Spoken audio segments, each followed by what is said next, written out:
we are back. It is your host, Isaiah. Welcome to the O&B Puckcast, episode number 278, brought to you by FlyersNittyGritty.com, Summit Adjusters, Jim South Street, and featured on Hockey Hot Stove.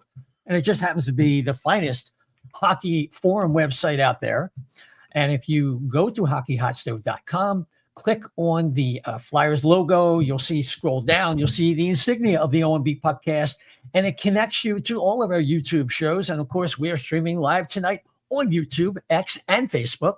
YouTube is our preferred outlet if you're watching us live. So we need those likes. We need you to subscribe, hit that notification bell. It helps us out. It tickles that algorithm when people are looking for Philadelphia Flyer podcast. We really do appreciate your help in that regard. So the Flyers went 2-0-1 since our last show. They are now 8-5-2 after 15 games, after securing 5 out of a possible 6 points in the game since we last recorded.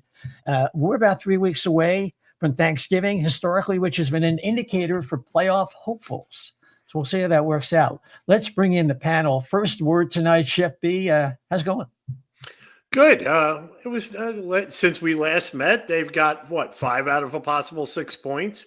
Little disappointing end as we pre-gamed when we were talking about it with our guests. But I will say this. I said, like I said, in the past, it has been boring hockey, but this year it has not been boring. It's been some actually very entertaining hockey, and I can't wait to get to it with our guests. So, fantastic. Now, subbing for the great Dan Silver tonight, who had a previous engagement. I know he'd love to be here tonight, but trust me, the priority, he's paying attention to the more important issue. Definitely. Right, Chef?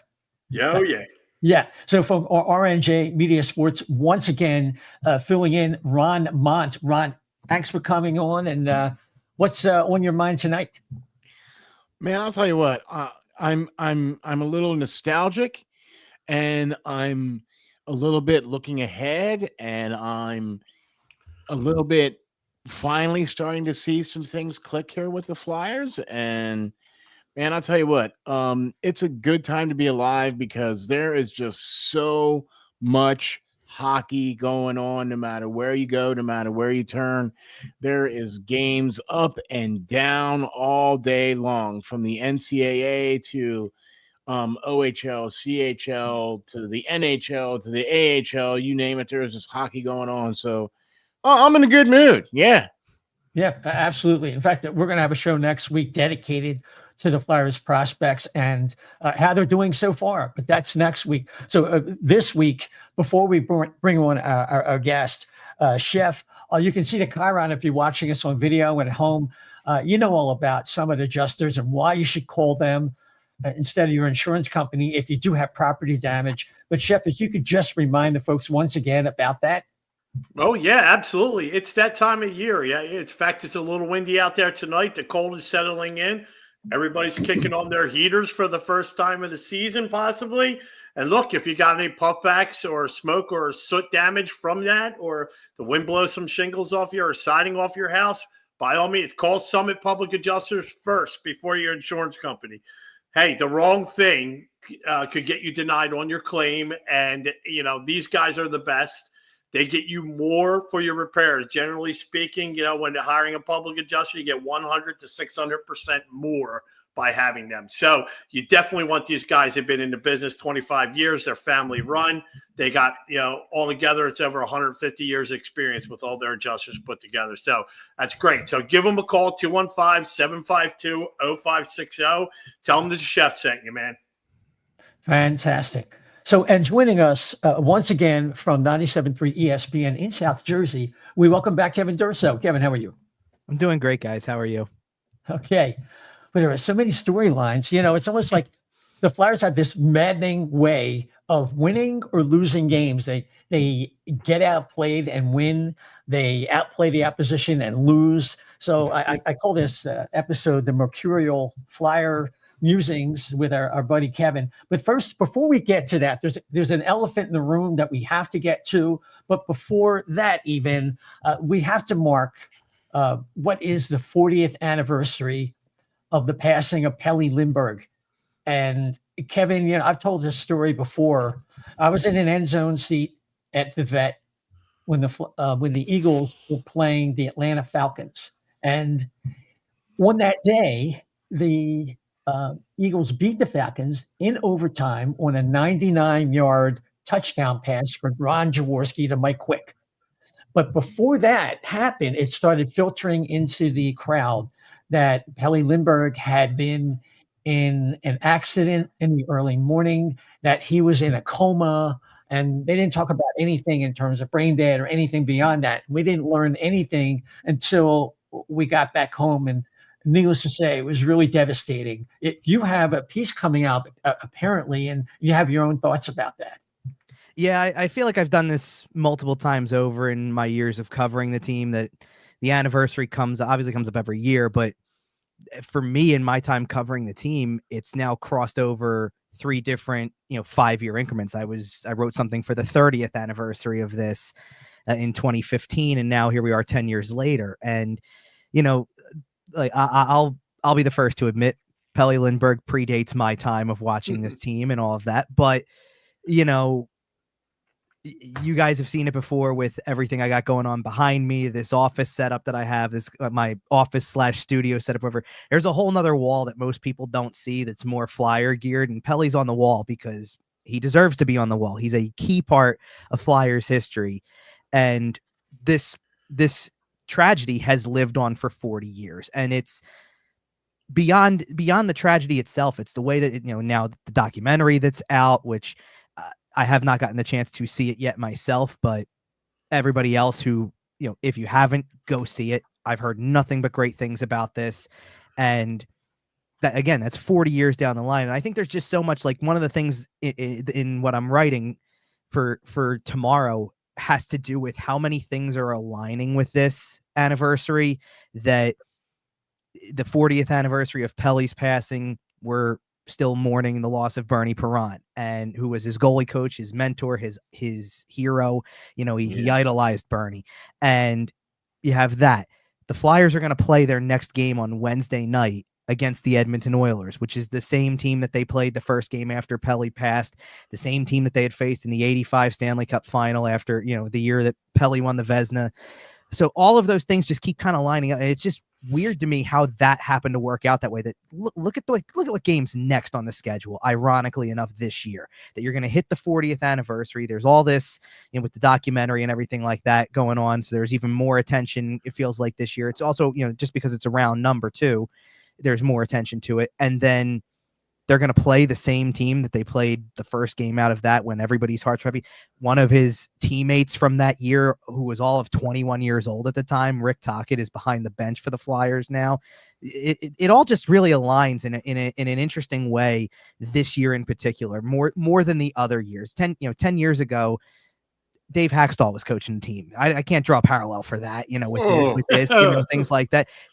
There's something that feels different this year with, like I said, with Bernie's passing and Tocchet behind the bench, and there's just so many connections with that it feels like it hits even more now than it did in recent years, even, that it's just, it keeps getting more substantial too. Like I know that we do this with the, how many years has it been since the Flyers won a cup thing too, but 40 years since this happened. I mean, it's incredible to think that it's been that long since this happened. And, we talk about this aligning with the goalie search, that they haven't had a goaltender like this, maybe, aside from Hextall, maybe since Pelle, and, that ongoing search to have that guy. Pelle was the Vezina winner, that, the reigning Vezina winner and an all-star and all of that. So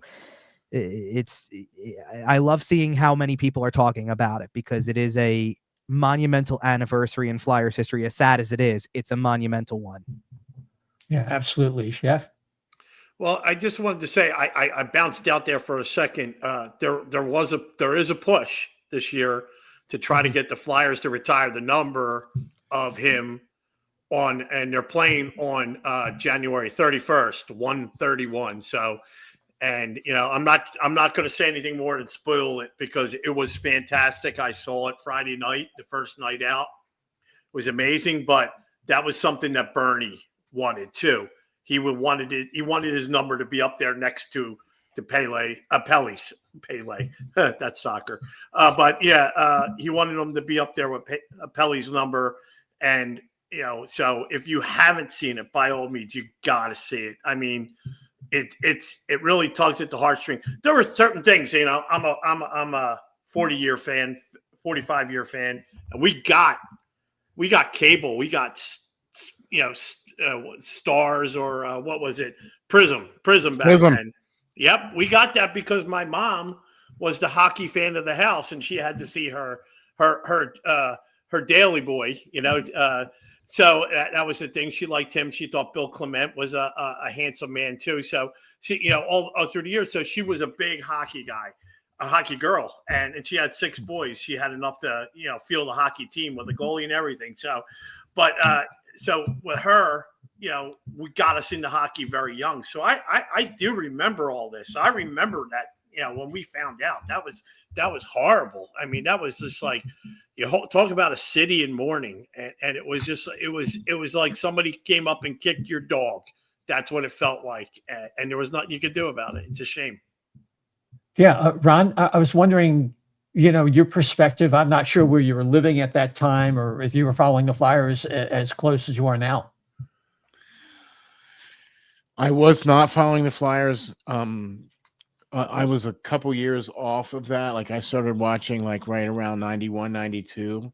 So I missed the Pelle Lindbergh, but I remember because I was 15 years old in 85. So I remember hearing about what had happened. And then I've done a lot of like research into, this whole story. I've read a lot of backstory about him and how he came up through the junior ranks and won world championships and, was the man. And I mean, when Kevin said it perfectly, I think that there really hasn't been, I mean, if you look at, say, Bobrovsky, if the Flyers would have kept Bobrovsky, right, I think he would have been that one goalie that could have been that forever search that the Flyers have for goaltending. He would have been that one. And where's he now? Right? He's hoisted 2 cups with Florida. So it's tragic that such a young talent like that had to be taken away so young and so violently.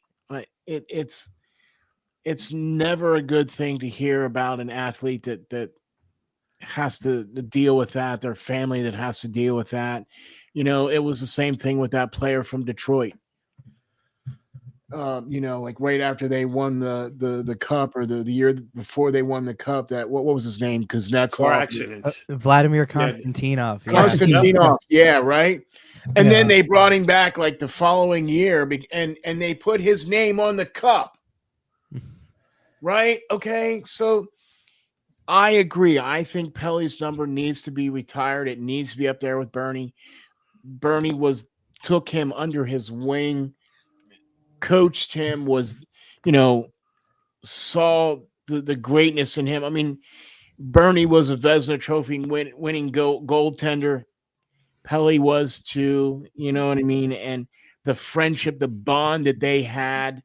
I actually had an opportunity to sit down with Bernie at a game. He was at the box seats that we were sitting at, and then I ended up sitting there talking to him about Pelle, and he was like, yeah, he said, really wanted to have his number retired. He was a great kid. He took him under his wing, and he just had nothing but great things to say about him. And it was like watching a father talk about his son. Mm-hmm. You know what I mean? Like, it was like, all right, okay. And you get to sit there and witness that, so I agree. I think the number needs to be retired. And I also agree with Kevin that Flyers have not found a goaltender yet that even comes. Hextall was the closest one, but other than that, and it's been a long list. Well, yeah. And that's a whole other conversation. Yes, it is. Yeah. I was 25 when all this went down, and it really was a gut punch. And probably the worst thing I ever experienced as a fan. I think the thing about Pelle is that why his number maybe has not been retired. I mean, the organization admits that Pelle is responsible for what happened, Yeah. and we can't run from that. And I Right. think they wanted to wait an appropriate amount of time, unlike Konstantinov, who was in a limo and Yeah. that guy was drunk. So there's a difference right there.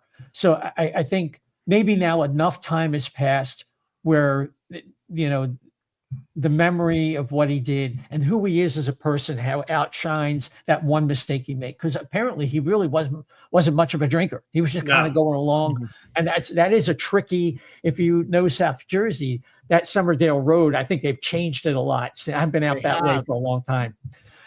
But it is tricky. And it wasn't as well lit as it could be. I'm not making excuses for the amount of alcohol. It was way over the limit. So I think that's the, flying the ointment in terms of retiring the number back then and maybe subsequent up to this point. So we'll see what happens. It should be interesting. But yeah, if you can catch that, movie about Pelle, which it's Charlie Min. Mhm. His stuff is good. His stuff is really good. Yeah, Charlie Min.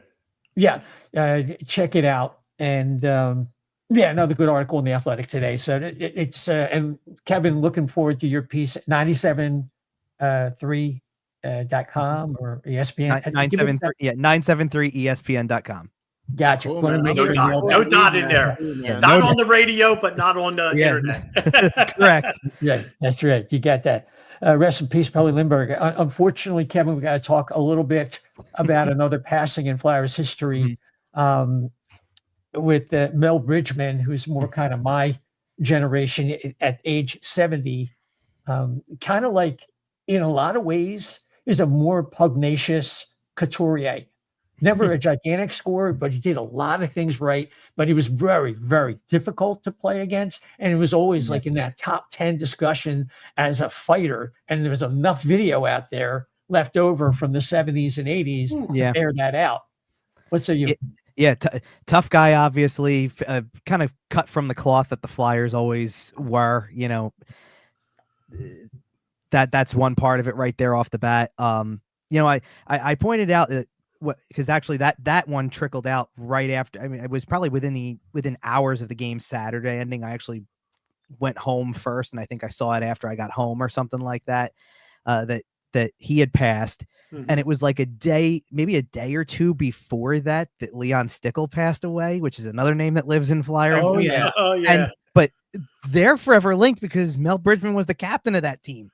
Yep. Right. So it's just, again, kind of one of those things where something like that, a year like that kind of comes together. Bridgman also, because he played at that particular time and was captain at that particular time, and again, another portion of that kind of run that they had after the two cups, where they were still very relevant as the team that they were, while still starting to transition to the team of the 80s as well. Like, as you started to filter in, the props come into the picture and things like that, and Bridgman's on the team in 80, and there's guys that eventually, that as you string towards that 85 team, by that point Bridgman wasn't on the team anymore, but still he was part of that transitional group that went from the cup winning teams to the next generation that really still kept it going and didn't allow the momentum of them winning the first two cups that they did slip. So he certainly has a place in Flyers history forever as well, by being one of the captains of the team, by being part of teams that made it to the cup final. And, by all accounts, everything that I've seen, again, another Flyer that predates me for the most, definitely predates me and being able to watch him.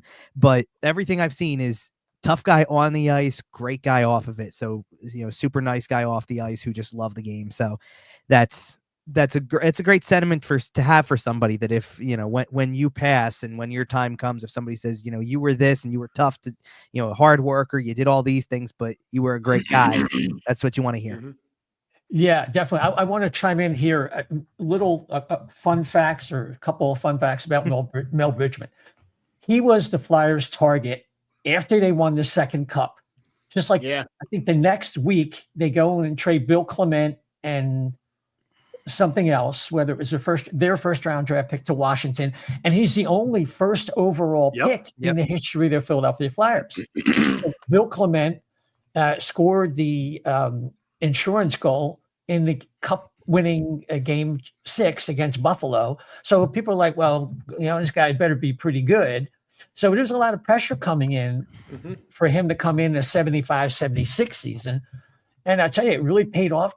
He wasn't the kind of talent like Guy Lafleur or some of the other type of number one picks. I mean, he was as good as anybody drafted that year. The thing I remember about him is when Rick McLeish got hurt, he stepped right in and gave the Flyers continuity that they didn't have. And eventually what happened as the Flyers went to the finals in 80 with the Ken Lindsman, and who, by the way, Mel Bridgman, circa 78, was at the convention center watching the Firebirds, and the Maine Mariners were the Flyers farm team. He was checking out Ken Lindsman. There was so much noise about him. And I remember seeing him on this stairway. And then later I saw him with his girlfriend who looked like a French model, real knockout. I remember that. And this guy was really put together. I said, Joe, that looks like a football player. And so anyway, he eventually got traded because the Flyers defenseman, they had a yeoman crew in the 1980 finals, and they needed to build upon that. So eventually he got traded for Brad Marsh. And eventually, because Bob Daly got hurt, the Flyers prior to that had to go and trade for Mark Howe. So this is what happened when the Flyers won the Cups, had the transition, made it to the final in 80, and Leon Stickle made the offside call that people remember him. He had a mustache the next season. I'll remember that. Oh, I was just about to bring that up. I say he had the proper mustache. If you look at it, you kind of wonder, like if you ever go back and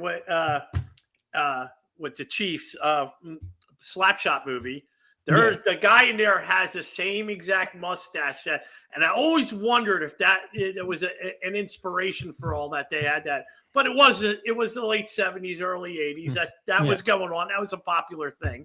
But I remember I remember his fights. I remember a decent amount of his fights, and he was captain for about 2 years, I think it was. Was he? No, from 79 to 81. Oh, okay. So two seasons. So he was. I mean, I just remember him. The one where him and Terry Crisp, that fight. I was making the rounds on Twitter today. Oh, Terry Crisp is not a fighter. You mean or Terry somebody else? Oh yeah, it wasn't Terry Crisp. Oh my God, it was amazing though. They just it was like I'm constantly Terry O'Reilly maybe. Terry Riley, that's it. Yep. Yeah. So I'm constantly amazed at the difference between fights in the 70s and 80s as opposed to even 10 years ago, because they would be pumping at each other, and each of them there was no defense. It was rock'em sock'em robots, as Gene Hart used to like to say. They hit each other and they would fall, and you would think that was it. But if the linemen weren't fast enough, they get back up and do it again. I never seen somebody. Now you're lucky to see if somebody gets a good right cross in, but these guys would just stand straight at and go right at it. So I'm constantly surprised about that. But 10 was a number I liked. It was my baseball number because I was a big Larry Boa fan. And I was a big Darren Dalton guy too, and he was 10, so I was a catcher too. So I kind of related just based on numbers, because when you're a kid and you're watching your sports heroes, it's a lot of times it's about the numbers, So, but great guy, proper mustache, good fighter. Yeah, no doubt. Mel Bridgman leaves 324 points in 7 years. He was captain for a couple years, and you're right, he was that transition player. But he was the consummate captain, I think, for Flyers, because he just had Flyers written all over him. You know what I mean? Like he would go in the dirty areas. He would do those things. Like he reminded me. I mean, he's not on the same level, but he reminded me a lot of like Bobby Clark, because he was leadership qualities. He had that bulldog mentality. You know what I mean, kind of thing. But hey, well, Bob Clark took him under his wing. I mean, it was very common. Everybody, like Lindsman was compared to Clark. Bridgman was everybody was anybody who wasn't like McLeish was compared to Bob Clark. It's that kind of thing. It's a Flyer thing. Yeah.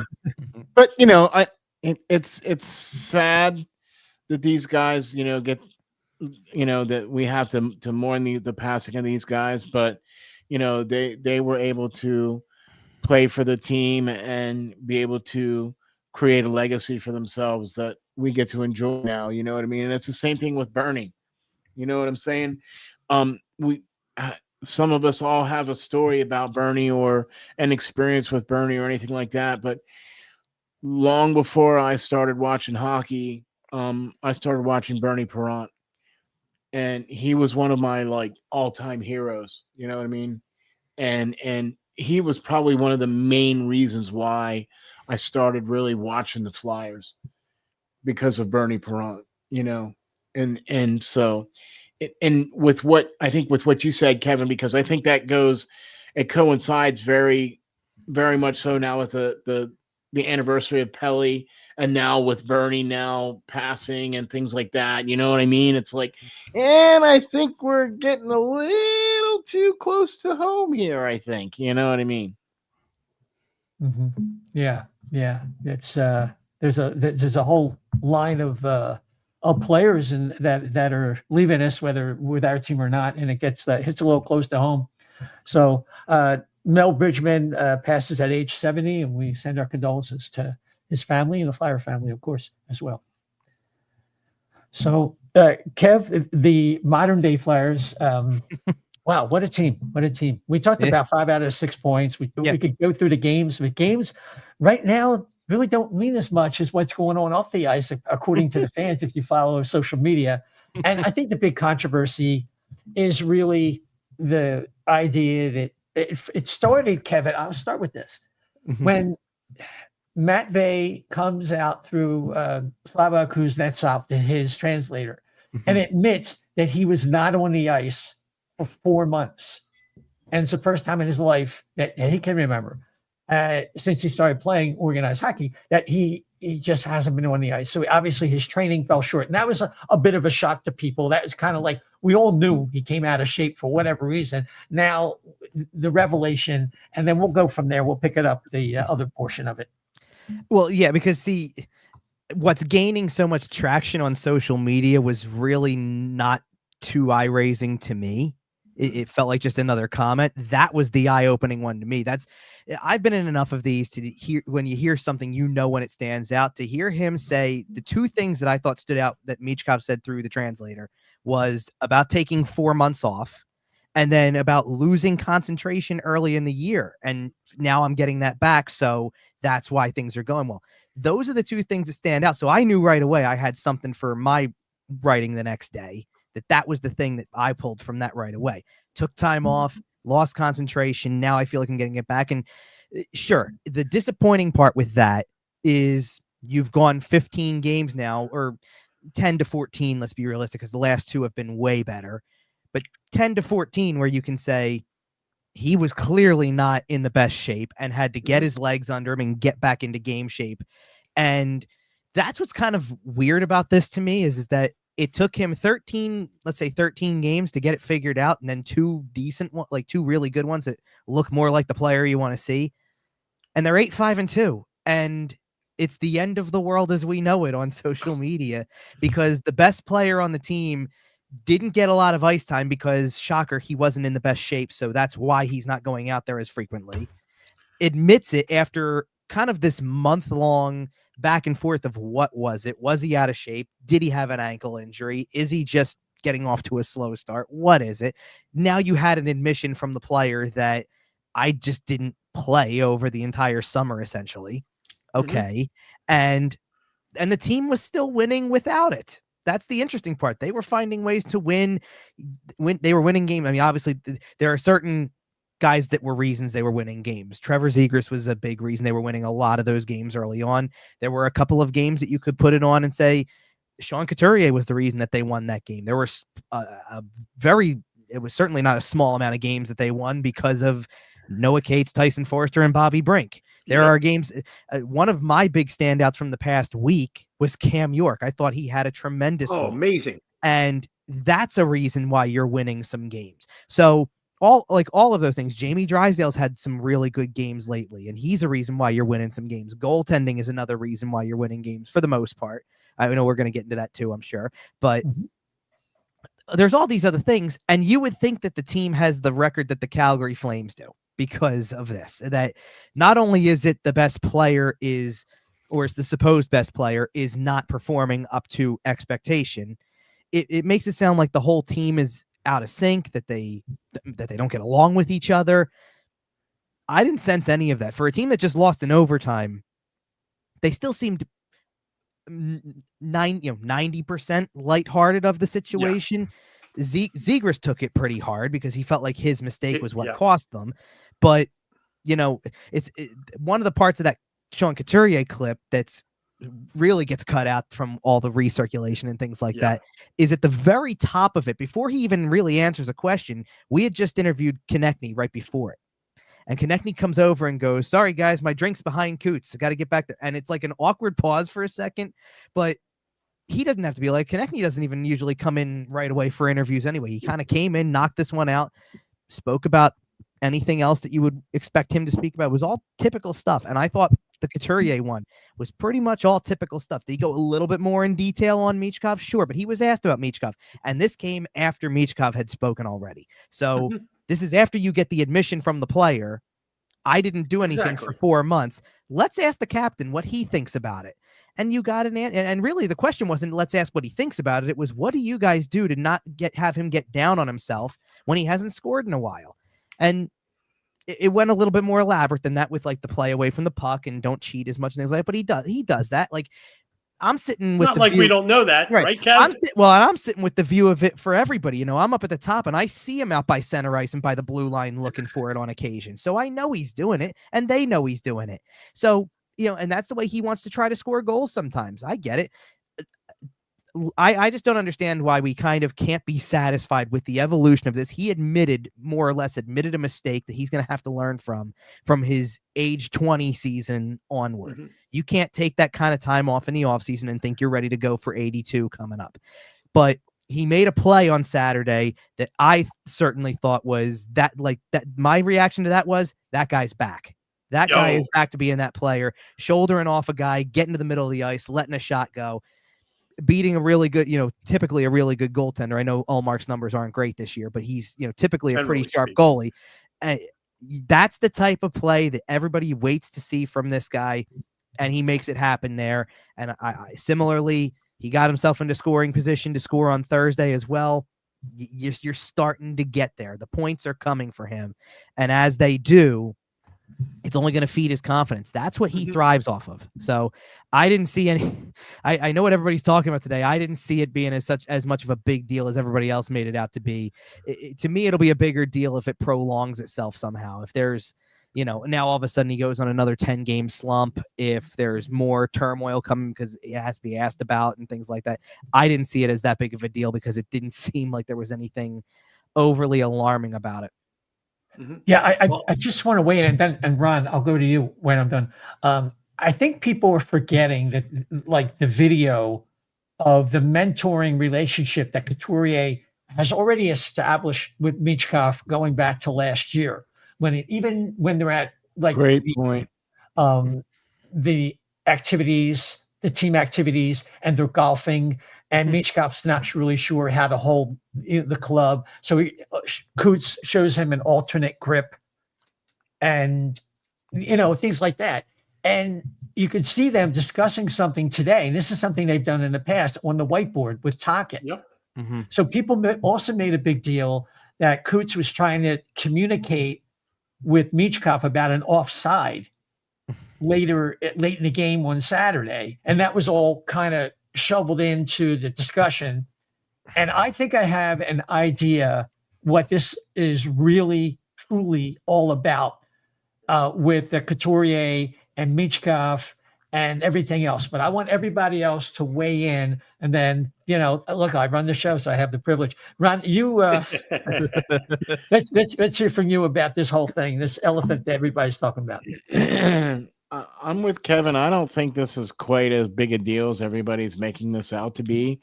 They're asking the captain questions about a player who is frankly not meeting expectations. And as the captain, you're responsible for everybody that's on the team. And so they're going to come to you and ask you as the captain. They're not going to come to Michkov.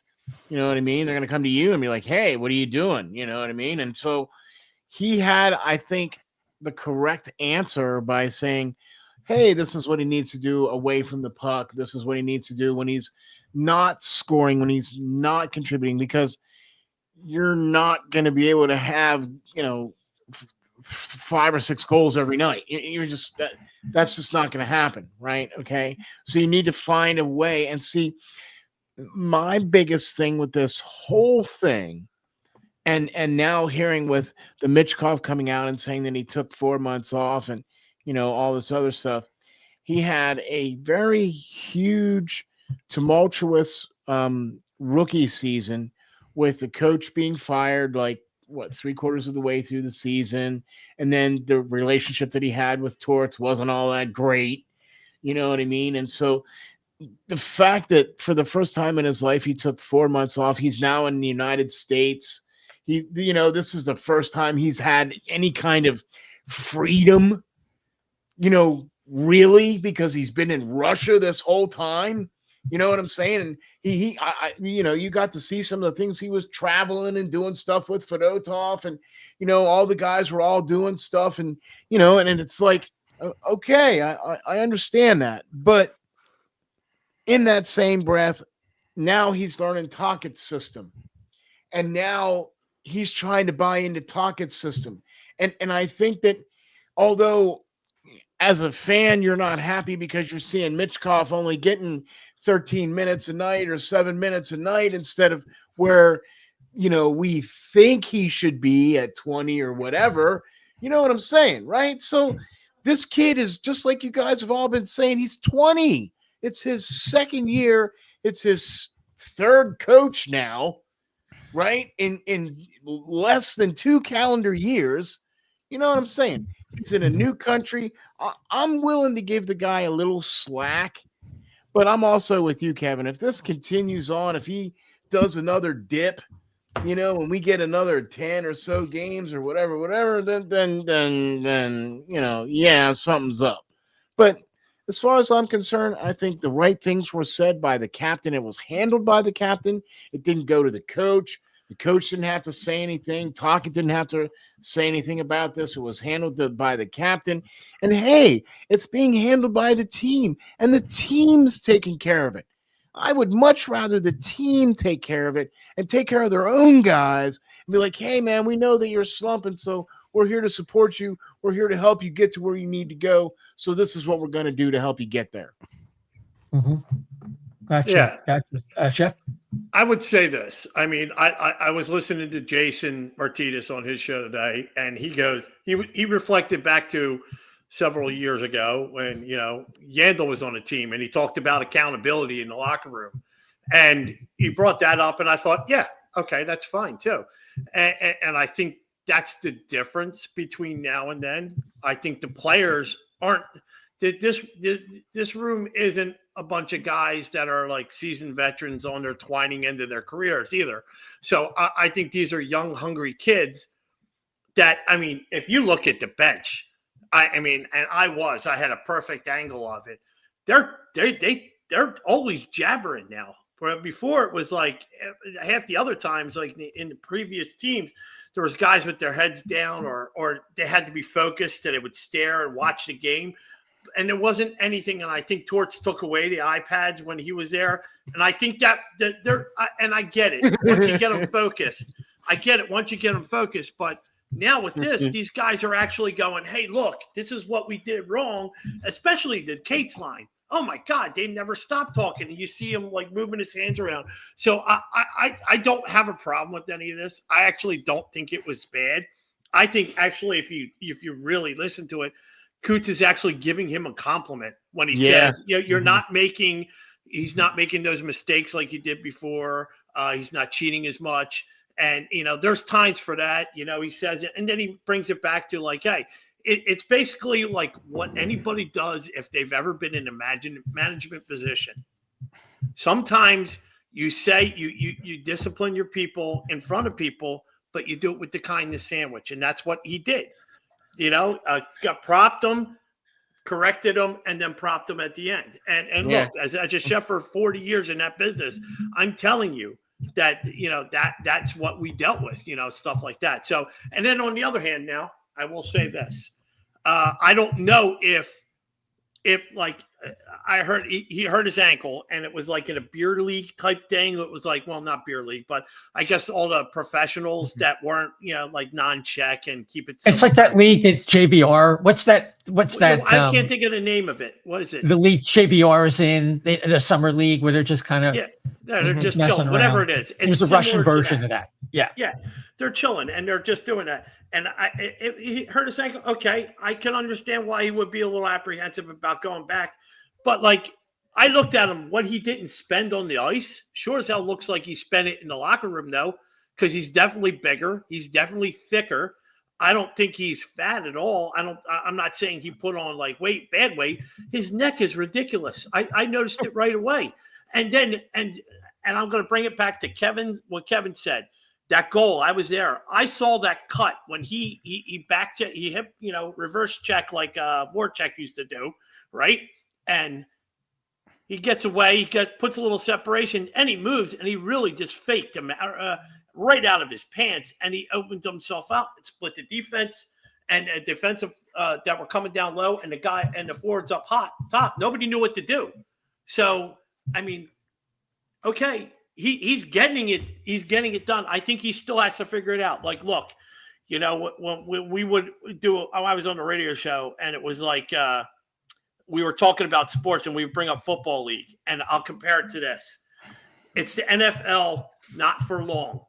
They figure you out. Everybody's got a book on you. Okay, so when they sit there and you sit there and look at the Flyers, what do? Every goalie in this league is ready for his damn Michigan. They know he's tried it in preseason. Ironically, I think he's only tried it 2 or 3 times in a game time. So, one of these times when they forget about him, they see him scoring from the slot, he's going to try it again. But the thing is this, the book is out on him. They're playing him harder. They're really checking him, and they're post-checking him. He's been in a couple of scrums after the whistle. I'm not going to say a lot. I'll give you a lot of scrums. So they're trying to push his buttons to get him off the ice because they know they can get to him, and he's young, and he's going to get frustrated because he's not scoring, and he's used to scoring. So I'm just putting that out there that I don't think anything bad was necessarily said. I think it was constructive criticism, and I also think that the book is out on him. They're playing him tighter, tougher. Sometimes it gets double teamed if he goes down low. Yeah. You see that, and I just think that's it. I think he'll figure it out. He's smart. He did it in that game. And I just think that, give it time. I still think it doesn't change his outlook for the season. I think whatever you thought he was going to be at the beginning of the season, it's still there. It's only 15 games in, Yeah, I think that there's a disappointment with the fact that we knew what we were looking at. A player who wasn't in shape and didn't do what he should have done, whether it wasn't his fault because of the ankle, and they just kind of mentioned the ankle. The whole thing just kind of stunk in a lot, kind of like they're letting information out a little bit at a time. It just wasn't in shape for whatever reason. So, okay, this is just my opinion, and then you can give me your feedback or we can move on to the next topic. I think the problem that the fans have goes back to the Richards Carter trade and the fact that there's still scar tissue from that people still resent Couturier. Some people wanted Doug Hamilton, still would rather have had Hamilton all these years. Like it or not, Sean Couturier is the face of more than a dozen years of ineptitude, with one brief contender year in pretender year in 2020. And then, he broke down and he wasn't as good as he was. I think some of it also is that Couturier was the player back in the day before he started playing well that the analytics people shoved down our throat. He's not a great skater. He's not a great passer. He's not a great shooter. And yet he's very effective because he has an elite brain. And that still remains his greatest strength. He has tremendous hockey sense. But because he's not a big factor on the power play, he's more of a PK guy. He wins faceoffs, but he's not an outstanding offensive contributor. He's in the right place. And let me tell you, if he had a little bit more in his skill set, it would really make a difference. So then he has a decline, and he gets signed this long-term deal. A lot of people didn't want to go there. They figure, well, wait a minute, we finally let go of Giroux. Why don't we just tear it down? Why are we signing this guy? He's clearly at the back nine of his career. And then he went through the surgeries, and I think he had a little bit of empathy from the fan, a little bit more slack, more leeway. Then he comes back, and then predictably, it takes him a couple years to even get back to where he was. To some degree, he's like 80% of what he was at his best. And I think that's as good as we're ever going to get. And then he has a whole problem with Tortorella. So you can see there's a whole odyssey, and there's a lot of resentment that has built up. And some of it, there are the bitter clingers to the people that want to tank. And he represents that faction as well. I think you're combining a lot of things, and then they pull the thing when they named Rick Tocchet the coach. Who do they have? They have this phony fake phone call where they call Coots up and they tell him, well, Rick Tocchet is now your coach. Kind of like, we're kind of sucking up to Couturier. You've put all this one grab bag, some other people might call the bag or something else, and people are really have this pent up,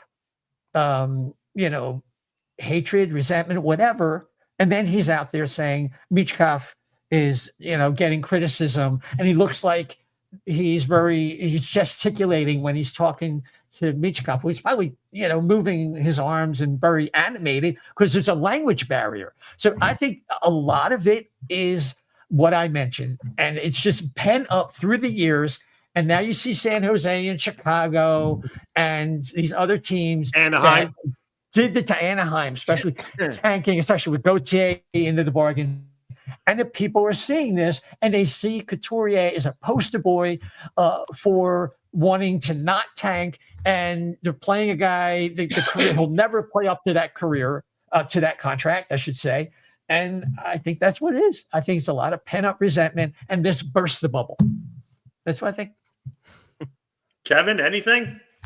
Well, I was prepared to come in with the San Jose, Chicago, Anaheim thing because it's the top of the point standings. I'm not talking about the league point standings. I'm talking about the individual point standings. Number 2 and tied for number 2 is Leo Carlsson and Connor Bedard. And what year were those two guys drafted?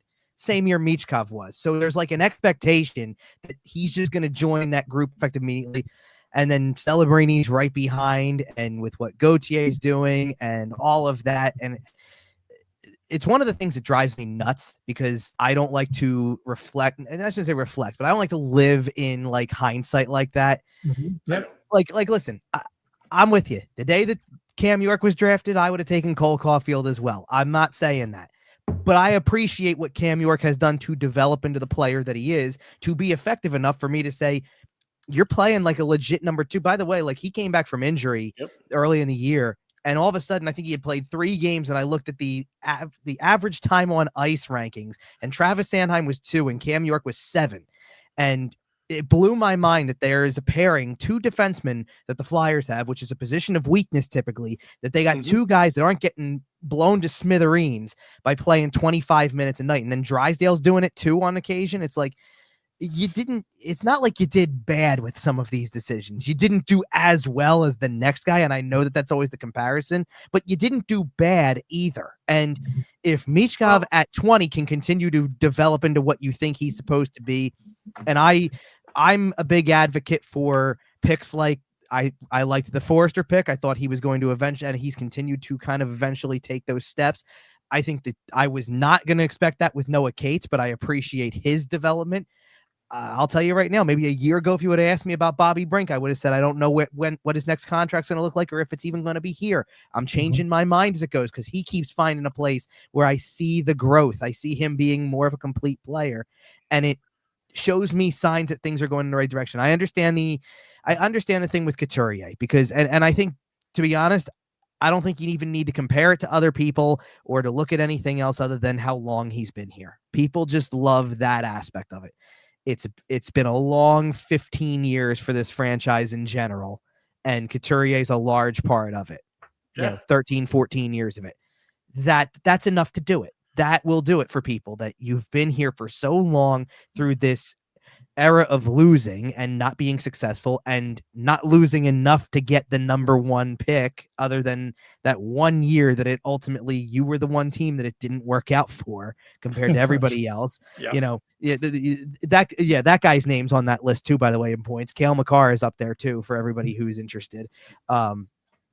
So I think it's just it's an easy crutch for people to go to. Longest tenured, all the losing. You know, he's not Sean Couturier is not a point per game player anymore. Like, he had that, the Selke year, he was really good, and he was aligned with what the top guys in the league would be. And he's not that guy anymore, but I don't see a guy who I feel like is, enough with, like, he's useless. I don't see a guy who's useless either. I see a guy who knows what his strengths are in the game and kind of is able to still be productive a little bit points wise because he's around other guys who can be. Like, I feel like that's what's made Noah Cates better. It's not, it's not Noah Cates just being better on his own. It's, hey, by the way, you're playing with two other guys that have gotten better themselves, and it turns into more points. That's how that works. I'm so tired of watching, whoever it was, some of the years that Travis Konechny was putting up 60 something points, and it kind of cut off there because that was the limit for one individual to take it so far and have no help around him. That's why all the years Claude Giroux didn't have, 100-point seasons left and right, because the help wasn't there. You can't do it all on your own. And they are going to lean heavily on Michkov to be one of those players that helps deliver it. But isn't that also the positive side of what you're seeing from Trevor Zegras, that he's spreading the wealth, that, the guy who's got 12 assists on the year, there, that means somebody else is scoring goals when he's setting them up. That's how Cam York scored in Montreal. That's Bobby Brink got goals has gotten goals because of Trevor Zegras. You've got to have more of that talent around you. And I don't see what it's helping to try to kind of manufacture something that I just don't feel like is there. I don't sense that they did this for 2 seasons where they really weeded through and pulled out the guys that you thought maybe aren't necessarily keeping this room together. I don't get the sense of it. I've gone in, what did they start? They haven't won a game on home ice for a little bit. They obviously came close on Saturday, but when they were winning all those games at the start, that room was as fun as it was, 2 seasons ago. But in particular, I kept sitting there thinking of 2019-20, that one kind of year that's like, hey, this room's fun because winning's fun. And Zegras was like right at the forefront of it because his personality in being injected in was perfect, but everybody else fed off of it. So I see that and get this sense that there isn't any problem in there as far as I can tell. I don't get the sense of that. And from what I can gather, especially from my other colleagues who reported back from practice on the practice on Sunday, the day after that game, that look at what Sean Couturier is doing with Michkov then. Doesn't seem to be a problem here, and yet we're running with a couple of, like, the interview clip. We're running with the reaction that Couturier had to the offside, which in my opinion looked like it was more on himself than it was on Michkov. It was just I can't believe I did that. And this idea, like the other one I saw was, we're making a big deal because it didn't look like the guys celebrated as much on Michkov's goal as they did on Drysdale's, because, like, okay, Drysdale tied the game with 10 minutes left in the third period after they had been, at that point, Ottawa didn't have a shot for over 25 minutes at that point. And you had, 11 or 12 before you finally buried the one that ties the game. Of course you're fired up. Right. And, context. Yeah, and I didn't see, I also didn't make anything of nobody really celebrating the first one, because I've watched enough years where they've either fallen behind like that or just been so blown out in games that there wasn't any fun to scoring a goal. You're still not looking at it like, let's go crazy, it's 2-1 now. It's okay, we got within one. Business isn't done yet. We haven't tied the game yet. So that's the way I saw that, and of course everybody wanted to run with it in a different way, but so be it. I want to add something to riff off of something Kevin said when he was talking about Brink and Cates. And granted, that line, whether you like it, the Cates line, with Forrester and Brink, whether you like it or not, that has been their best and most consistent line, and they've been very, very good. But I will say this: the one good beneficial thing that has happened out of this is that of Forrester getting hurt, and hopefully, I think he's eligible to, what is it, tomorrow? So he could play Wednesday. He probably might not, but whatever. Isn't it nice to know that it's just not those three?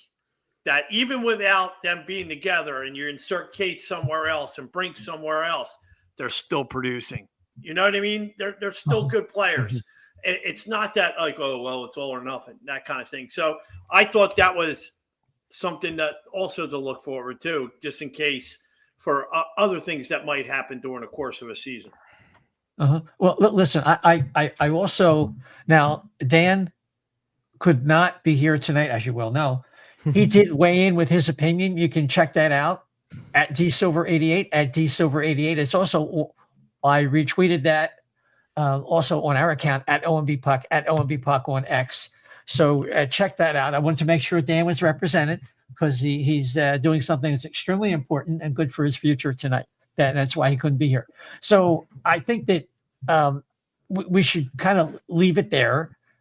And hopefully this will be behind us after the next game. And the Flyers have to reestablish themselves at home because they're going to play Edmonton. Like, Kevin, you were saying, and Edmonton just got waxed by Colorado 9-1. Yeah. And I was listening to Elliot Freeman's podcast, and just they were talking about, Stuart Skinner, what's the future?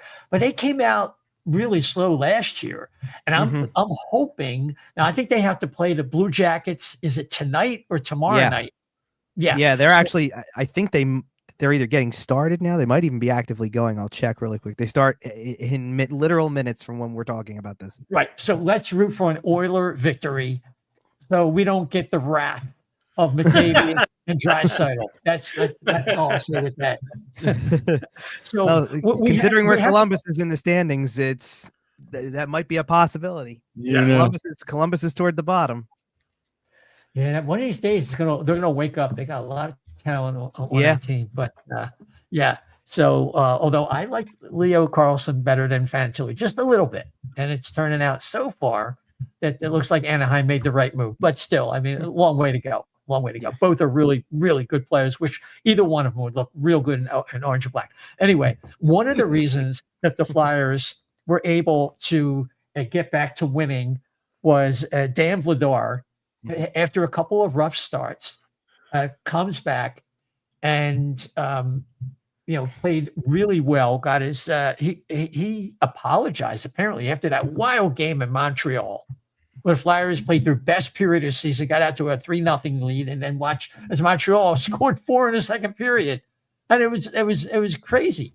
But a lot of those goals, maybe 1 or 2, Vladar could have had, and he hung in there and kept them in the game when the Flyers got back into it. And a lot of that we're seeing that with Ursan. I guess the point is Vladar is definitely outplaying Ursan right now.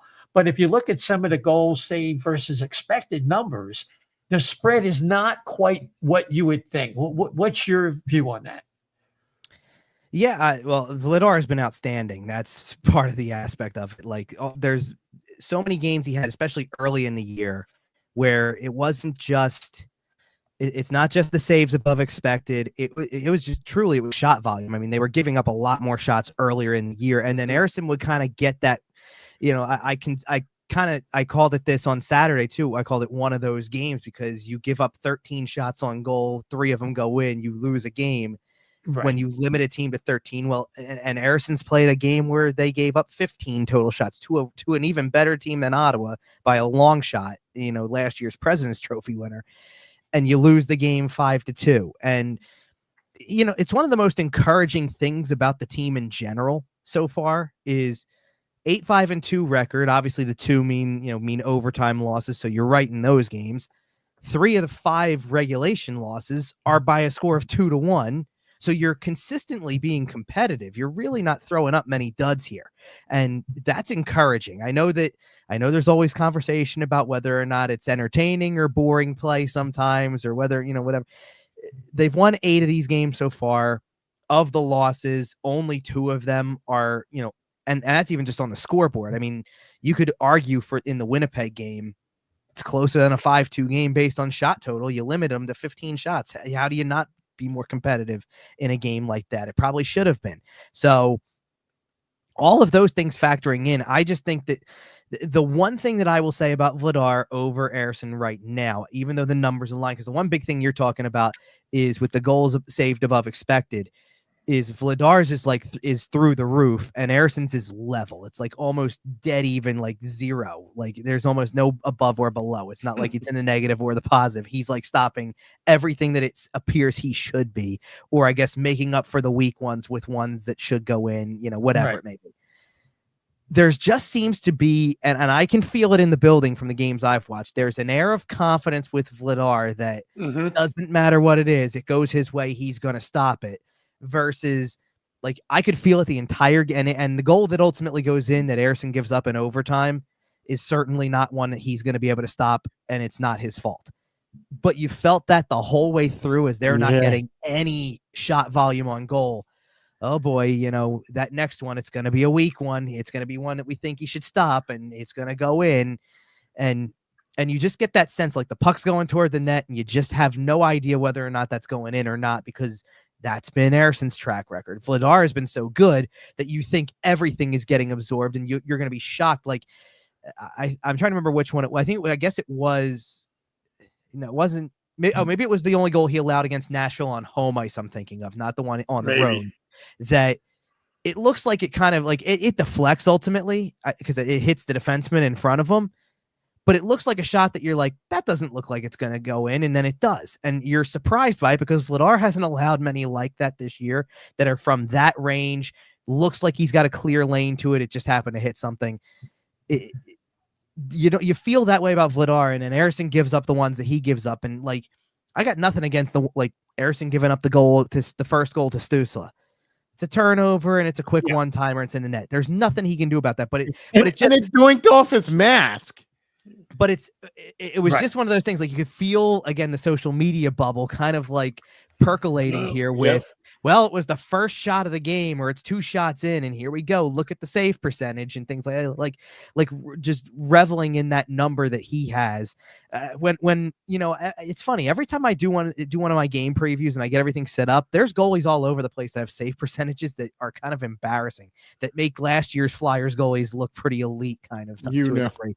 Like it's really interesting to me to see so many goalies with that kind of numbers, and maybe that has to do with games where a game like Colorado throws up a 9 spot, or all the times this year that Anaheim has apparently thrown up touchdowns, because that's been a thing for them this year. Apparently we see it all the time. Sometimes there's this big uptick in scoring. It means goaltending's down. I think that there's what I think we're also adjusting to from a numbers perspective with the goalies is certainly, as much as there's fewer shots being taken, the number that I'm still adjusting to is the fewer number of blocked shots per game, because it's all of a sudden not as big of a factor. This Tocchet's game is so much more focused on keep it outside, make them think they have to try to pass it off to get an open look in the first place, and then just win possession and hold possession. That's going to be the way to win the game. It's not about, Tortorella was all about stand in there, block all the shots you have to, and we'll play transition game all day long. Right. It's so different, and it's adjusting to that, because it feels like I'm seeing block shot totals that are half or less than what they had when Tortorella was coaching the team. And it's really interesting to see. And those numbers, by the way, I think carried over because there was really no reason to change the philosophy when you had 9 games under Brad Shaw at the end of the year. It still hung in there. Yeah. Now you're seeing the new system come into play with Tocchet, where this is how they defend. And Tocchet keeps talking all the time. He said multiple times after games about they can have the puck as long as they want to on the outside. We're not worried about that if it's out there and everybody is in there in the right place and takes away that and the goalie playing half the net thing and all of that. And more and more as I watch these games, I see it. Did they get away from it in the second period against Montreal, absolutely, and the discipline thing comes in too. You give up 2 power play goals to a team that's really good on the power play. Their penalty kill, kind of to go, not to circle back to Michkov all the time, but the ice time conversation comes from your penalty kill is so good that if he takes a 2-minute penalty or somebody else doesn't, he's not killing penalties. It's an automatic 2 minutes gone because they're so good on the penalty kill this year. And sometimes even for power play, he's not able to get out there because for so much of the season, you've tapped your top line on the shoulder and said, you 3 go out there. Here's Trevor Zegras. Here's Jamie Drysdale. And they're out there for 1:45. And then Michkov's left to kind of go on and mop up the last few seconds of it before you're back on with your normal line mates. So it's adjusting to this system and how it affects, but Tocchet's system and his style has always kind of depended upon a goalie who can play like Vladar is playing. And right now you're getting it. And hopefully that continues because there's a trust factor in Vladar right now that I don't think many people expected to have. And that is true. I certainly didn't expect to see it. We were surprised when he kind of started getting the consecutive starts after the rotation lasted 4 games total, 2 for each, and then all of a sudden it was Vladar for 3, and Ersson gets a couple, and then he's hurt. So now Vladar is going to get 4 of the next 5, and it keeps building to something where the numbers don't change for this guy. Like the goals against is still sitting in the low 2s. The save percentage is still, by today's standards, elite. Like, as long as it doesn't change, it's hard to argue what he's doing, and he's doing it over a greater sample with every single game he plays. So, Dan, I'll say this one thing real fast, and you can have it. Dan, he predicted this with Vladar. He said this guy could steal #1 job. He's had him in his fantasy league and blah, blah, blah, and all this stuff. So Dan told us, like, over the summer, he loved the signing. He thought there was a chance. So we have to give Dan props for that. He was right. On one of my last spots on the radio, I said maybe I'm the psychopath who has watched a few too many Calgary Flames games over the years to see this guy play. I had a sense that he was going to at least be able to be a stable backup at the very least, and he's doing more than that so far. He's at the perfect age, right? When you get a goalie, he's like at that prime age for goaltenders. You know what I mean? He needed that shot to be the #1 guy, because he clearly wasn't going to be the #1 guy in Calgary, especially with Masterson there. You know what I mean? And so his .938 save percentage before that little hiccup couple games there is exactly what you said, Kevin, is elite. But when you come out and play the very first game and then the very first home game, look, that says it right there. That Tocchet pretty much has the trust in Vladar way more than he does in Ersson because of playing in those very key games. Okay. And then with Ersson getting hurt and everything else like that, look, I saw that this could potentially be a good thing for the Flyers. It's something that I think is finally starting to play out for the team to where Tocchet is got some trust in a goaltender. They're trying to do a system. They're trying to do. Look, there's a lot of moving parts here. There's a lot of things that the Flyers need to improve on, and there's a lot of things that need to happen. You know what I mean? There's a lot of holes in this that need to be, caulked up or whatever you want to call it. You know what I mean? Finally, the power play is at a, respectable spot.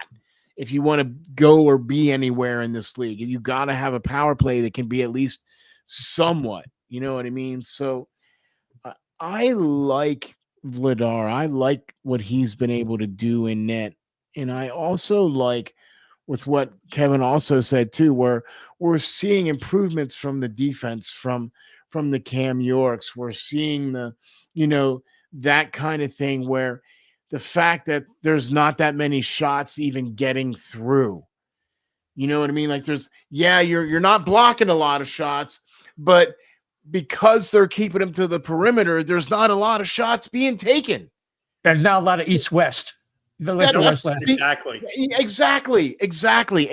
So that's going to help your goaltending. That's going to help your defense, especially if guys start to buy in.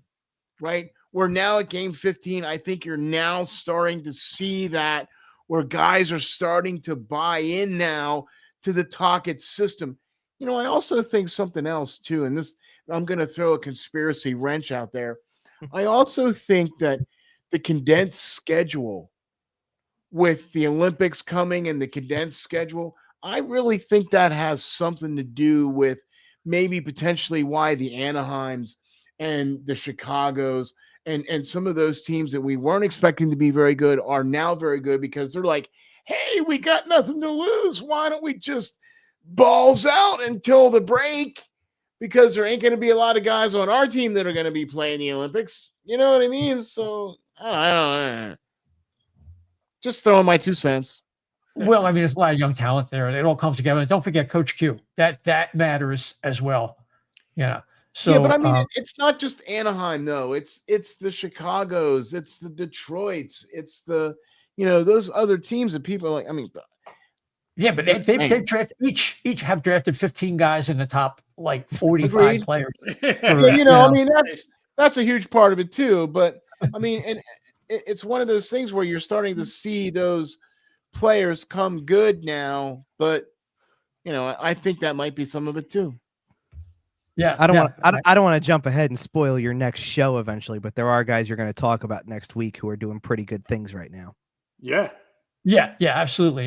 There's definitely good hope. I mean, obviously, this past weekend, Porter Martone, they had one shift. He's just an animal out there against Penn State, and clearly Michigan's. Yeah. You had that one, and then I happened to catch because I kept seeing how successful the Phantoms have been so far and caught their record so far this season, and it's pretty impressive. Yeah. And five or 4 game winning streak, the Phantoms, right? Something like that. Yeah. And then, and it's really become like there's certain games where it's the right guys you want to see making that impact because it's the ones that you're hinging your future on. The other, I think, what was it the other night that it was Barkey had 4 points, Bjarnason had 35 saves, that kind of thing. And Bump's been really good kind of consistently. Like some of these other guys have had like their one big game. Bump's been doing it for a while. I'm kind of keeping my eyes on him a little more than others just because I feel like down the road here, like you see this shift, right? Like it started with Grunstrom getting called up because they were able to throw him into an NHL lineup right away. I wonder if Bump keeps this going for like, let's say another month, that he's not too far away because it was already close before. And I wouldn't be surprised. His injury might have definitely affected his development. I mean, and even with what you mentioned with Barkey, he's only been in 5, or what is he in now? 5 games now? Or something crazy like that. Right. Yeah, he's you know what I mean? Anyway, so. Yeah, I'm just impressed by the fact that he's even doing anything like the 4-point game in his first handful of games as a pro. That's impressive enough as it is. And similarly, that's the way I feel about what I've seen from Bjarnason. I kind of figured we weren't going to see games like that until March or April. Right, this year. exactly. We're going to see games like that. And he's doing it right out of the gate, kind of. That's pretty encouraging because he's not even the goalie that we talk about the most when it comes to the prospects. Right. It's the bragging, the mystery man in Russia. So it's not the worst thing to have that guy sitting right there, whenever you need him, kind of. Right. And it's not a bad thing either to have the Phantoms playing good and being good. Because in all aspects, I think that's a good thing for the Flyers. And the key is that they're now running the same systems and they're playing. Thank you. That was a big area of contention for us on the show, and I think I forget who we had on, but they kind of dismissed it. Well, it doesn't really matter. I think they're all pros. They should know how to do. No, it does matter. Yeah, you want people to be easily translatable when they come up. So give John Snowden some big props so far for what he's got them doing too. Big time. You could see that last year when a guy would get called up. You could see it would take a game or 2 or 3 or whatever if he even got to play to get acclimated. That was the biggest thing that I was really hyping on was, hey, let's get the Phantoms good. Let's get them playing the same system. And then, and you just make it that much easier. Everybody's all on the same page. Hey, go figure that. Everybody on the same page. Well, I think the guy really speaking like that they're all pros, it was Tortorella, and I think a lot of it had to do with this. They didn't have young kids that they were bringing up that were going to affect the game, except maybe for Andre, right? So that's why I think it mattered a little bit less. Now it's more crucial. Of course, the Flyers make the move with Snowden replacing Ian LaPerriere, and with Tocchet. And now everybody's on the same page, because I think it's a little more critical that you're running kids that you're drafting higher and developing, and you want to make sure it's more seamless. And we get a comment here from La Playmaker, who's chimes in, and he's very happy with the contributions of Christian Kyrou, who was just acquired for Samu Tuamala, and Ty Murchison, apparently playing well with the Phantoms. I don't notice him as much, but he's a defensive defenseman. Right. So, well, that's good then. If you don't notice your defensive defenseman, it's like we keep talking about how Sealer plays. What do you call it? Not Sealer. Drysdale was playing great. Well, it's because Sealer's got his back, and as long as you're only mentioning Drive, that allowed him to go and score that goal in that other game on a rebound. Because if you look, he rotated over. So yes, a defensive defenseman that you're not talking about is always a good thing. Exactly. Right. So I just wanted to mention that. So Kev, I think we're going to get close to wrapping up your segment here. That's all I had. Does anybody else have another question for Kev before we let him go? Now, we kind of missed him. He's usually our guy when we do our season preview. So can I ask Kevin, I guess, let me ask you, where did you have these guys finishing up at the end of the season? And because I'll tell you, I was crazy enough. I'm the one that said it. I've been dead on balls, as the term is in carpentry, that the last 3 seasons of where they were going to be. And I will say it again. I think that at the end of the season, they're like 1 to 3 points out, and everybody else shits the bed around them, and they end up kind of sneaking in on the last where they've been knocked out previously. I think that's what happens. I think they can get in, not necessarily because they're that much of a better team. They're fundamentally more solid, but look, a lot of other teams are not doing well, and ones you expected. I mean, I haven't checked on the Rangers lately. Are they still a dumpster fire? So, they're still not great. I can tell you that much. Yeah, they're not all that. Yeah. I think like divisionally, I had them finishing 6th because I saw progress there, not a ton, because I had high expectations for a lot of other teams, and it's still tight, obviously, across the board. This has to be one of the craziest starts to a season I've seen standings wise since I've been doing this, where you have that many teams collected within a certain number of points of each other. That one decision, I think when I did my last spot on 97.3 when I went on the air, which was right before, it was one of those games around the Nashville games or something like that, was probably the first one, that they were literally the overtime loss in Carolina that they probably should have won based on the call, would have flip-flopped them in Carolina in the standings, and they would have been 3rd in the Metro at that time. And that kind of still holds in a way, because they're still, it's very close otherwise. Like, you're right there with these other teams. I mean, you're 4 points off of the top 2 teams in the division that are sitting at 11-4. So I'm definitely surprised by this. But I wasn't, I didn't have them as a playoff team. I had them 6th in the division, and I had them kind of certainly not being, I didn't have them being like one of the bottom 3 teams in the conference at the very least. I kind of figured they were going to be kind of where you were talking about, Chef, a little bit, but probably not getting in, but being one of those 3 teams out, probably that's where it was going to take them. But stranger things when you get standings that look like this. Well, I'll say this. If they're in it and they can make a deal or make some kind of trade to push them over to the top, because but I will say this, because of the Olympic break, things are going to get really weird. So those deals will be made or ready to be made as soon as they come back.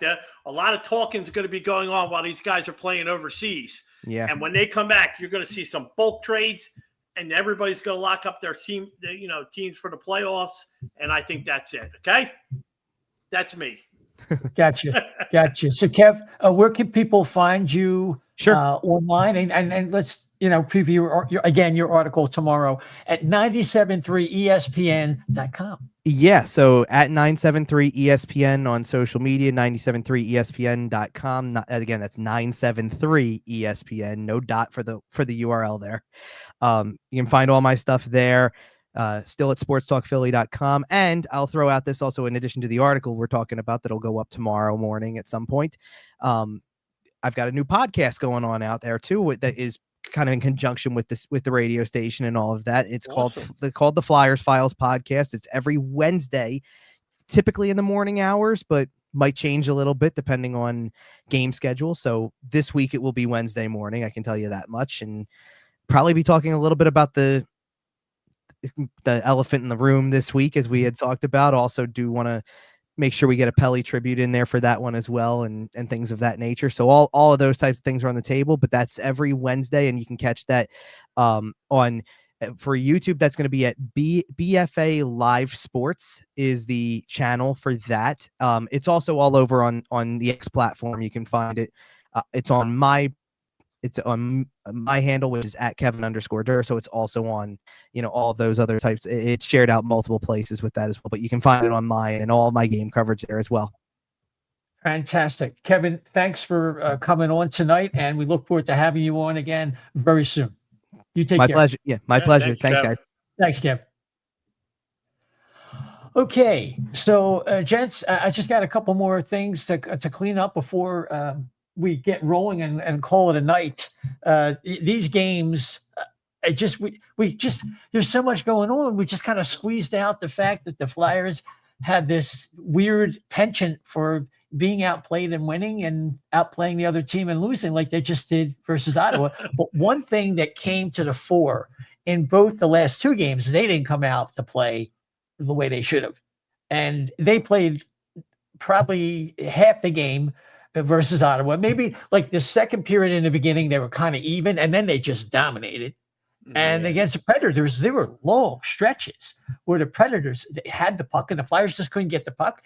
And they had their bacon saved by Dan Vladar, making a whole bunch of saves above expectations. So, and the Montreal game was wild. I was really disheartened after the second period. And I thought, wait a minute, this is still a young team. Who was it? Montalban? Yeah. In goal for, I think every time I hear that name, I think of Ricardo Montalban. This is my rich Corinthian leather. Anyway, this is my welcome to Fantasy Island. Yes, smiles, everyone, smiles. Anyway, so we came out with some smiles in that game because we were a better shootout team than Montreal that night. And of course, we're banking what he got his first goal. He was the one who got the goal. Yes, he did. He got the tie. Right. That was just fantastic because they were really pressing, and they kept their poise, and they weren't blown off the ice like that team, that crowd with all that skill. And Vladar, probably should have had a couple of those goals. But wild week. It's only 3 games. It's crazy. Mm-hmm. Any other thoughts from the past week, Ron? I'll tell you what. It is kind of interesting how, you outplay a team and lose, or you get outplayed and win. I really thought that we saw, even though the Ottawa game, I thought that was a better played game. Do you know what I mean? Like, we're starting to see this team starting to string together more and more 60-minute games, right? Like, I think we've only seen a couple so far this year. I don't think we've seen all the way 60-minute games. Do you know what I'm saying? Where they come out in the first period, and the first period is not looking so good. In the second and third period, they dominate. Or they come out, they dominate the first period, and the second and third period, not so good. You know what I mean? Mm-hmm. I've only seen a couple of complete games. I really felt that Harrison coming back from injury, getting those couple of games, getting those couple of wins in a row was really good for his confidence. And that, I think, along with the fact that clearly Darth Vladar is the number one goaltender for the Philadelphia Flyers. And I think that helps to keep both of them on their toes, where I think Harrison, now that he's back, is going to continue to try to be, the guy, even though I would much rather, I do have that higher trust in Vladar than I do with Harrison, because we've seen what Harrison can do. And as long as he doesn't play in a lot of games, I think Harrison can be a good backup goaltender as long as he doesn't play in a lot of games, because he was overused the last 2 years, clearly. So, and I also think that the defense is starting to play better, and you're starting to see the power play is starting to pick up a little bit.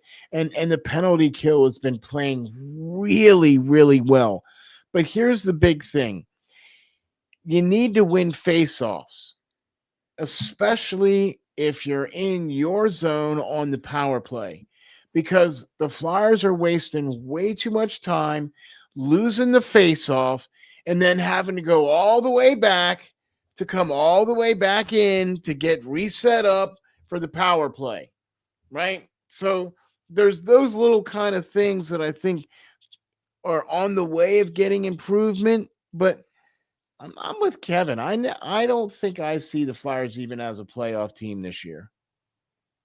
Well, yeah, I myself, I think I had them at 85 points, kind of teasing us a little bit. And then they'll come to a point where what do they do with Dvorak? What do they do with Ristolainen if he comes back? Mhm. And these would be the big decisions. But I still think that in season that they are going to make a move for a defenseman, because, one of the notes I had here is that, York has come back, and that's good. And he's taking some minutes. But Sandheim's leaking oil, has shown signs of that already. We're only 15 games in. So, Yep. if the Flyers are competing against the whole league for a top defenseman, I don't think that's going to go very well. But if they're competing against a select group of teams that are looking to make a change, Flyers are a team that has a cap space, that is willing to make some sacrifices on the roster, particularly on the wing, because they have Porter Martone coming. They got Bobby Brink, who could be available for a top flight defenseman, or Owen Tippett. So the Flyers are starting to develop options. I think this season it could happen in season, as opposed to like they usually great points, man. You have to wait for the summer. I don't think the summer is what's best for the Flyers. We'll have to see how that works out. So I think I'm going to leave that there. Chef, do you have any last words for the folks tonight? Okay, I'll throw in my last 2 cents here. I think I think the moves that are going to be made, like I said before, either right before the Olympic break or right after, because then you got a very short window. I think they know where they're going. They know what they want to do.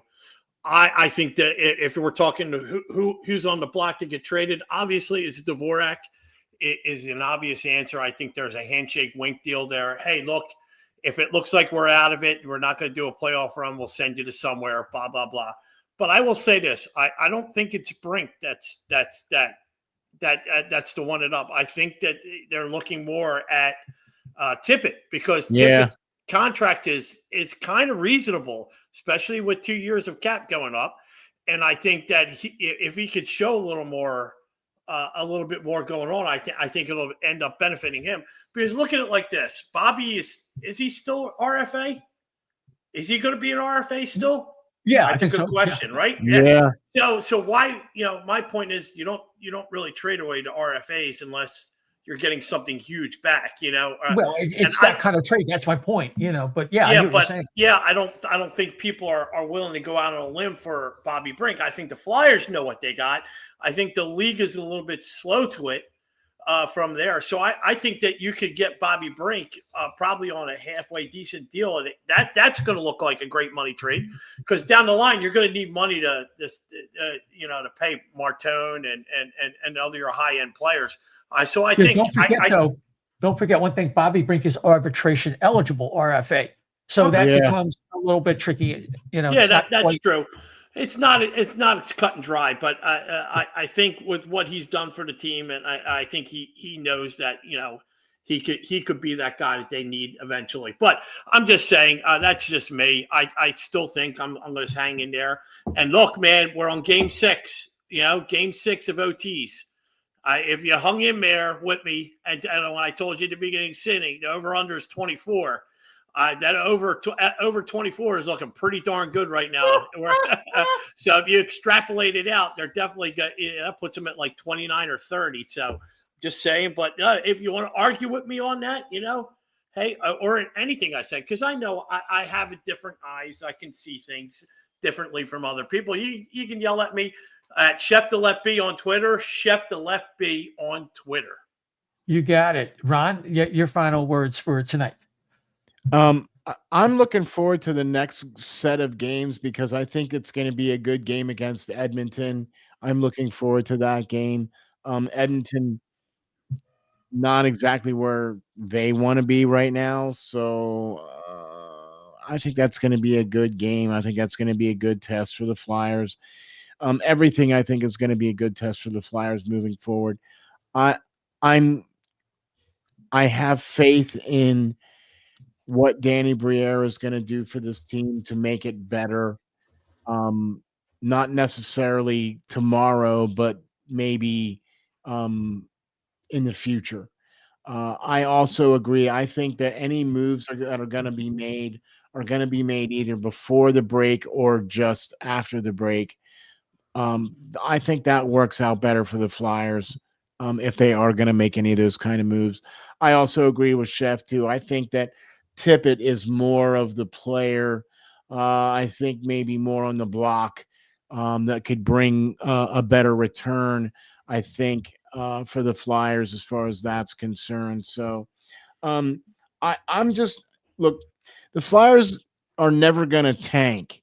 Players don't play to tank. That's not how it goes. That's not the kind of coach Rick Tocchet is. That's not the kind of players that they are going to be here. If they lose, then they lose, but they're going to try to win. And there's nothing wrong with that. You know what I mean? And that just goes to show you the strength of this organization and what they're trying to put together. So if they fall short, then they fall short. But, hey, here we go, man. Let's get it rolling. Let's see what we can do. Okay. And people can follow you online? Yeah, you can follow me online at X with RNJ_media. You can also catch all the great stuff that I do on my YouTube channel. You can find that at RNJ Media Sports. You can also check out the website at rnjmediasports.com and all the great stuff we do there and all the great shows we do over there. So please check us out, man. Really appreciate it. You got it. Thanks for coming on. Appreciate it. So the Flyers play at home versus Edmonton, like we talked about on Wednesday. Then they have a back-to-back on the road at St. Louis, at Dallas. And then we're coming back to you hopefully next Monday because after the Dallas game on Saturday, they don't play again until, what is that? I need glasses here. There you go. The 20th at home versus the Blues.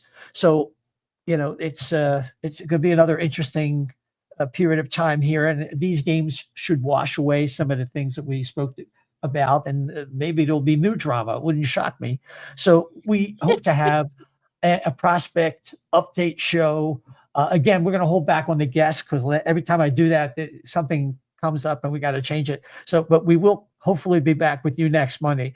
But until then, you can follow the O&B Puckcast on X at O&B Puck at O&B Puck. Same thing at Bluesky. On GETTR, you can follow us at O&B Puckcast at O&B Puckcast. You can follow the O&B Puckcast on several podcast platforms, including Apple, Spotify, iHeart, TuneIn, Amazon Audible, and of course, we're on YouTube and Facebook.